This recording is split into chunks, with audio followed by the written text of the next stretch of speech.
How many of you have sent out resumes or applied on LinkedIn and then heard nothing back? It's frustrating. You're qualified. You've done the work, but somehow it's like your application just poof, disappears into the void. Here's the truth. Recruiters aren't ignoring you because you're not good enough.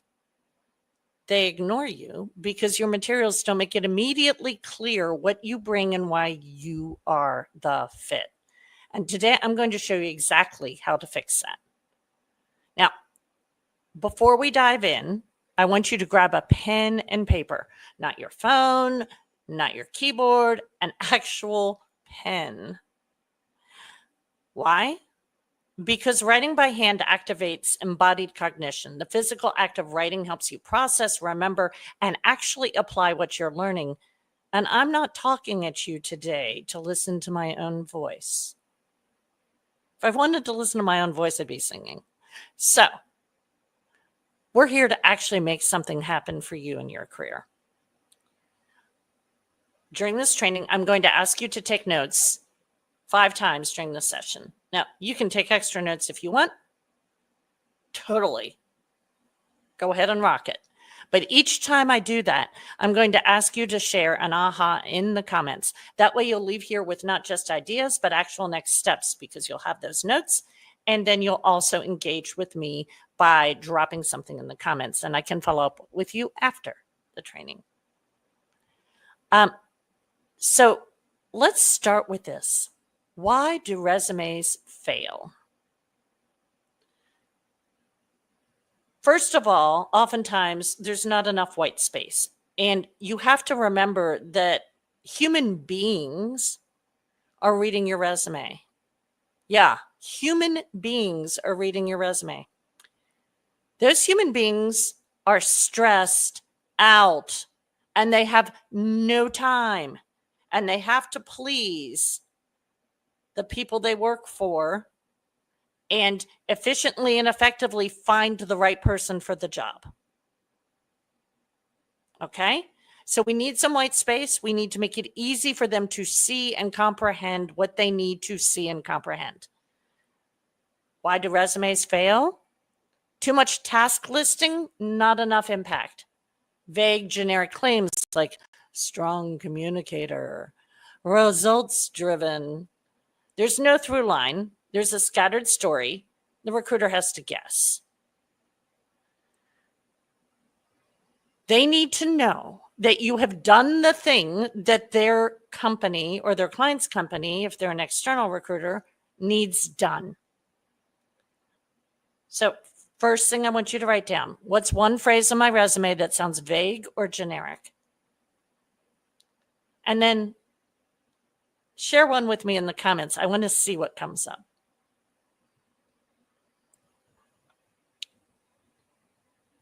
Now, let's dive into our framework. Strong active verb, then measurable results. That's how you highlight impact.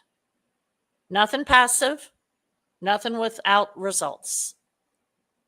We want impact, not tasks. We want impact, not responsibilities. Manage social media accounts. That's a responsibility, that's a task. It's also a snooze fest. Well, somebody could have managed social media accounts and been a total disaster. That doesn't tell me anything. Now, I've trained a lot of recruiters in my life. I've hired thousands of people. I've conducted 12,000 interviews. Like, seriously. What we want is grew engagement by 40% in 6 months. Second thing we want to do here is make sure the results are specific and not vague claims. We don't want strong communicators. We want someone who led a cross-functional team of 12 and delivered a project 2 weeks early. Specific results. We love numbers in our specific results. We love strong descriptive words. So, second thing I want you to write down. What's one bullet on your resume that you could rewrite with impact or results? Make a note. One bullet on my resume I can rewrite with impact or results.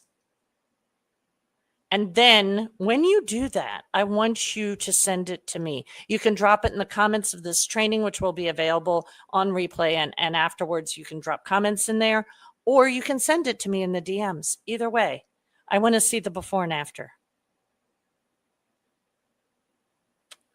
Okay, next up.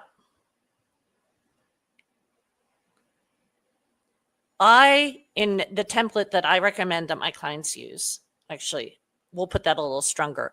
All my clients use it. In fact, the last client who resisted using it was not getting interviews. And finally, one day she was like, oh, I may as well try Wendy's template.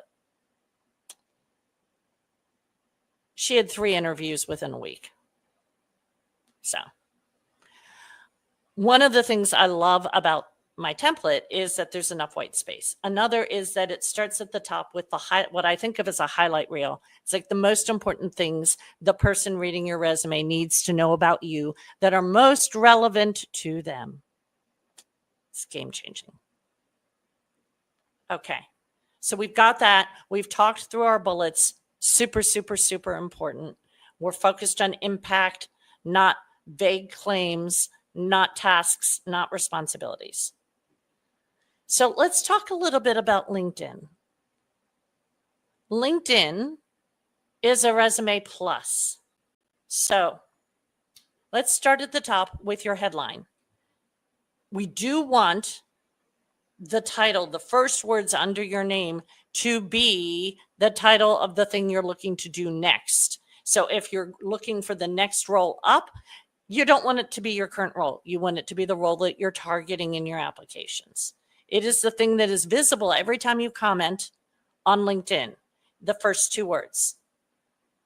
I have the letters ADHD as the first letters under my headline, on my headline. And the reason I do that is because I work with people with ADHD. I work with people without ADHD. But the ADHD crowd, I need the letters ADHD to be first because, yes, ADHD. Don't have a lot of attention span. In your case, you want it to be perfectly clear that you do the thing that you want to get hired to do. And so you want the title of the jobs that you're applying to. Then we want, if there's more than one way to say what you do, then we're going to have multiple titles. And then we want something that gives people some sense of what makes you special in that field. If you are a software developer, full stack developer with high EQ or empathy, we want to know that. That makes you very, very, very, very special. If you are a sales leader that turns around struggling sales teams, we want to know that. We want to know what makes you special. But we start with the title. Okay. So like marketing analyst, great. Marketing analyst, then one of those pipes, then turning data into strategy that drives growth.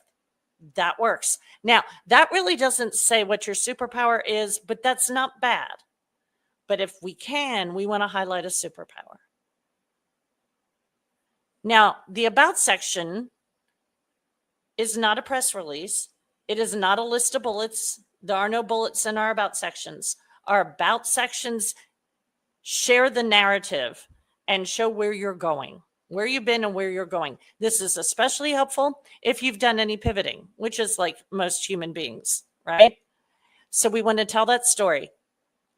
We want to make it clear. If you're a leader, we want to make it clear what your leadership style is, what your leadership values are.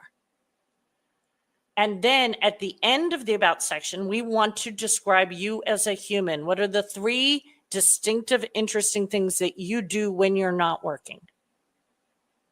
Mine? Keep score at baseball games. Kept score at every baseball game I have been to since I was 12 years old. Okay, what if the person reading it is not a sports fan? Because if they are a sports fan, they don't even have to like baseball to be really impressed, because like there aren't a lot of people who keep score. And I mean keep score on paper, not with one of those apps. that all the little league moms and dads have these days. Not dissing the little league moms and dads. I'm talking on paper. Okay. Also really gives me credibility as somebody with good number skills. Next up, I'm a classical choral soprano. So now we've got the art and music people engaged with who I am. And then I used to have something about cooking with butter and bacon, but can't eat pork products these days. So what I now talk about is that I host gatherings at my home of the tech community and the music community here in Nashville. So I get people with their stomachs. Okay, so yours can be whatever it is, something of interest to people. If you are over 50, I strongly recommend, if you are an athlete, which I am not, the most athletic thing I do is keep score when athletes play baseball. But if you are an athlete, I want you to make sure you're highlighting that as one of your things. You want it to not be meh. You want it to have some sparkle. And you want to reflect one of these things in your background photos. So back when I was an executive, and that was my identity on LinkedIn, instead of a coach with her own business, I had a photo of the San Francisco Giants ballpark because that's where I lived. And so that was the photo I had in those days. We want your photo to represent one of your interests. Okay. So that's your about section with a little bit of stuff about your background photo. I threw in a little extra there. Okay. Our experience section is the same language from the chronology on your resume. Same stuff. Strong active verbs, measurable results, the same stuff. Because depending on what field you're in, how in demand you are, things like that, there are people who are going to be looking at your LinkedIn profile and not your resume. Also, if you're doing any kind of networking, any kind of employee referral requests, your LinkedIn is going to be really valuable. Now, I'm going to warn you right now, while employee referrals are way better than not having them, there is a more impactful way of connecting with human beings and getting doors to open. And if you want information about that, I want you to DM me and ask about this superpowered networking thing. Because I just talked to somebody yesterday and he's like, I just need to do more. But his networking strategy was all about employee referrals. And I have bad news for him. He is not going to get a job very fast if that is his networking strategy. Yes, it's better than nothing. It is not what's going to actually change the speed at which he gets a job. Okay, so we've got the experience section. We've got that down. Now, here's what I'd like you to do. Your third writing assignment here. What does your LinkedIn headline say right now? Does it reflect where you're headed or just where you've been? Then drop your headline in the comments.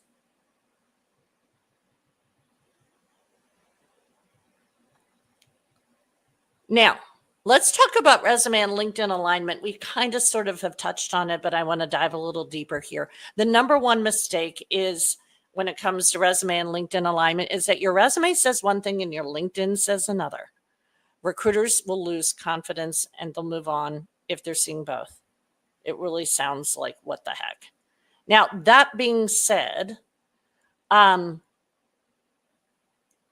clients, and you're going to have some opportunities to get access to this, when we're using my resume template and when we're using my Wendy bot, we do change the order of the bullets when on the resume to highlight the things most relevant to the job you're applying to.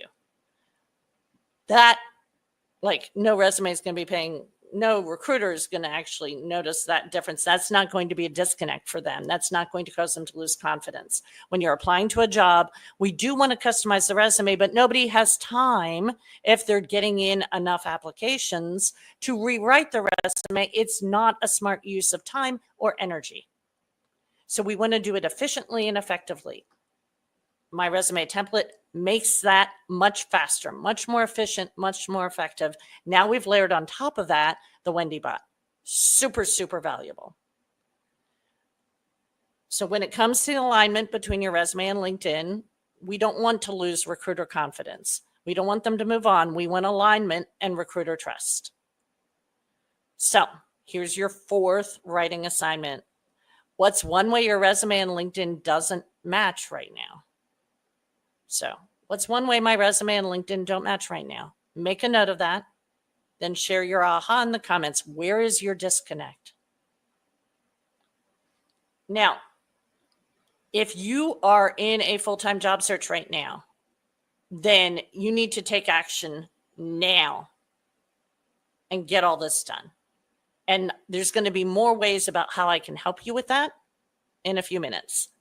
But if you are employed and not at extremely urgent risk of being laid off next week, then we can break this down. And if you've just started a job, you want to make sure you're maintaining your resume and your LinkedIn, keeping your materials fresh and recruiter ready without burning hours each week. So my long game clients, they keep track. Some of them every other week, some monthly, on what they've accomplished. And then they update their LinkedIn profile and their resume with the updated information so that they have it ready to go. You can update one resume bullet with impact or results.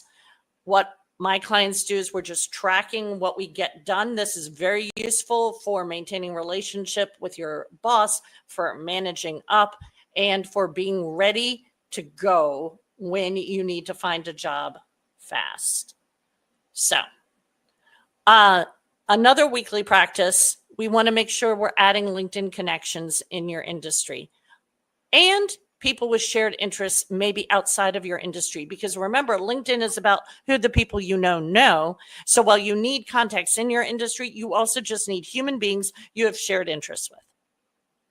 You also really do want to comment on LinkedIn, on people writing about things you're interested in and things relevant to your industry. And really a good idea to post as well. Once a week. That's it. Once again, some of this is stuff I work with less with my job search clients and more with my long game clients. And we also want to make sure that we're regularly, somewhere between once a month and once a quarter, reviewing alignment. Does your story still match your direction? These small, consistent actions compound into opportunity. So your fifth writing assignment, what's one visibility or alignment action you will commit to this week? Write it down. What's one visibility or alignment action I will commit to this week? Then drop it in the comments. What's your action? Now, when you do this work, recruiters stop ignoring you. Your resume and LinkedIn work for you, not against you. Opportunities find you faster because your story is clear and confident. And quite frankly, once you've got it written clear and confident, that's the first step to actually being able to say it clear and confident when you're networking, when you're creating content, and when you're being interviewed. And remember, you don't need to overhaul your entire career story. You just need to line what's already true with where you're going and where you want to be. So you know, if you've been around in Wendy's world, that I'm going to make an ask. I want you to share this training. Be a good human. If this session helped, or you know someone it could help, share it with someone who's stuck in the resume and LinkedIn trap. Share it with someone who's not sleeping at night because they're afraid of losing their job. Share it with someone who already has lost their job. Share it with someone who's been looking for a job and hasn't gotten one. Visibility spreads when we help each other. Now, there are two ways I can support you if this was helpful, but you need more help. Totally get that. First one is that I have put together a resume and LinkedIn workbook. It's step-by-step what to do. It includes my resume template and access to the Wendy bot. It will guide you step-by-step and even help you customize your resume for each job you apply to. It's $47. If you want access, let me know. I will get you the link. And if you're like, I really want you to hold my hand. I want you to go step by step through what I've got. Tell me what to do differently. Then you need to book a one-on-one strategy session. We'll audit your resume and your LinkedIn profile, map out your detailed strategy, and you'll also get everything in that workbook, the template, the Wendy bot. That's $297. Let me know if you'd like to schedule that session. We will make that happen. And last, I want to thank you for showing up for yourself today. That tells me something important about you. You are ready to stop waiting on opportunities and start creating them. And as somebody who has hired thousands of people, I'm impressed. Your resume and LinkedIn aren't just documents. They're not just a social media profile. They're energy. They work for you even when you're off the clock and even when you're not in active job search. Keep showing up. Keep aligning your story. And remember, recruiters can't ignore what's clear and confident. Trust me, I've trained a lot of them.